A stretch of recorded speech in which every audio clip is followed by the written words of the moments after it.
আসসালামু আলাইকুম ওয়া রাহমাতুল্লাহ। নাহমাদুহু ওয়া নুসাল্লি আলা রাসূলিল কারীম, আম্মা বাদ। আউযু বিল্লাহি মিনাশ শাইতানির রাজীম। বিসমিল্লাহির রহমানির রহিম। রব্বানা ইন্নী আসকানতু মিন যুররিয়াতিন বিওয়াদিন গায়রি যি যার'ইন ইনদাকা বাইতিকাল মুহাররাম।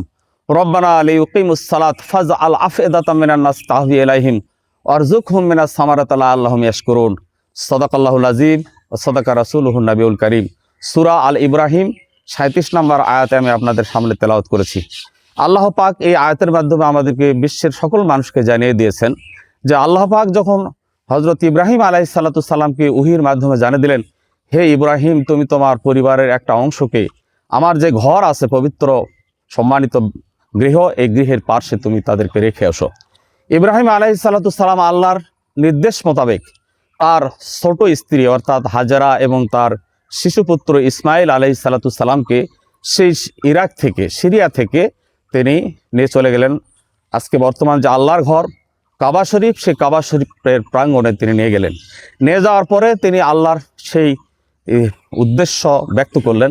তিনি বললেন, হে আল্লাহ, হে আমার প্রভু, আমি আমার পরিবারের একটা অংশকে তোমার এই ঘরের সম্মানিত ঘরের পাশে রেখে দিলাম, বসতি দিলাম, বসতি দিয়ে দিলাম এমন একটি উপত্যকায় যেখানে সবুজ ফসল কোনো গজায় না, কোনো সবুজ বন বনানি নাই, একটা নিথর, একটা কঙ্করময় ভূমিতে আমি রেখে দিলাম।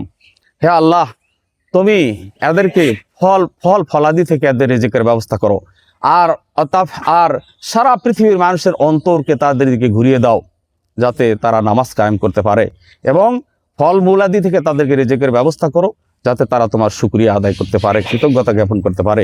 সম্মানিত হাজিরিন, আজকের যে মক্কা, যেখানে আমরা বিশ্ব মুসলিমের মিলন কেন্দ্র, যেখানে আমরা হজ কর্ম সম্পাদন করি, এই হজ কর্ম সম্পাদনের নীল নকশা আঁকিয়ে আল্লাহ রাব্বুল আলামিন হযরত ইব্রাহিম আলাইহিস সালাতু সালামের মাধ্যমে এই কাবা ঘরকে পুনঃসংস্কার করে নিয়ে এটা বিশ্ব মুসলিমের জন্য, বিশ্ব মানবতার জন্য এটা একটা শান্তি এবং নিরাপত্তার শহর বানিয়ে দিয়েছেন।